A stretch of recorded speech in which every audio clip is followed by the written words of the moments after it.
Well, President Donald Trump has discussed a new Iranian proposal on ending the war with his top national security aides.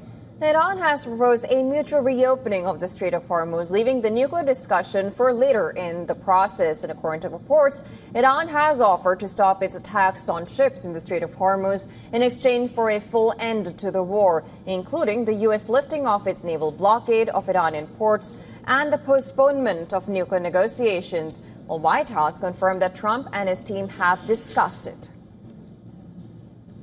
I don't want to get ahead of the president or his national security team. What I will reiterate is that the president's red lines with respect to Iran have been made very, very clear, not just to the American public, but also to them as well. I wouldn't say they're considering it. I would just say that there was a discussion this morning that I don't want to get ahead of, and you'll hear directly from the president, I'm sure, on this topic very soon. U.S. media, however, is reporting that Trump and his national security team are skeptical of Iran's offer.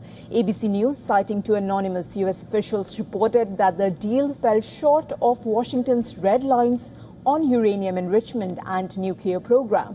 The Wall Street Journal, citing administration officials, suggested that the White House is likely to offer its response and even counter proposals in the coming days.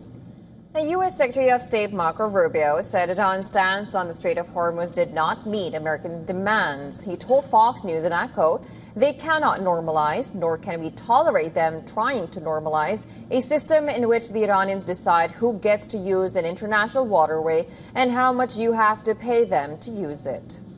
Well, the proposal presented by Iranian Foreign Minister Abbas Araghchi during his tour of the region and Pakistan over the weekend is designed to break the deadlock in the conflict. Araghchi, meanwhile, blamed Washington for the failure of the talks during a visit to Russia. He met President Vladimir Putin, who promised him Moscow's support in ending the war. Meanwhile, German Chancellor Friedrich Merz has said that the U.S. is being humiliated by Iran as he criticized Washington's attempts to get out of a war it entered without laying out clear objectives. Merz suggested the Trump administration is being outwitted at the negotiating table by Tehran. So this whole affair is, as I said, ill-considered, to say the least. At the moment, I cannot see what strategic exit the Americans are now opting for, especially as the Iranians are obviously negotiating very skillfully, or rather very skillfully not negotiating and letting the Americans travel to Islamabad only to leave again without any results. An entire nation is being humiliated by the Iranian state leadership, especially by these so-called revolutionary guards. Now, countries piled pressure on Tehran at a UN session on its control of the key Strait of Hormuz. The session was initiated by Bahrain, in which dozens of countries made a joint call for Iran to fully reopen the crucial waterway.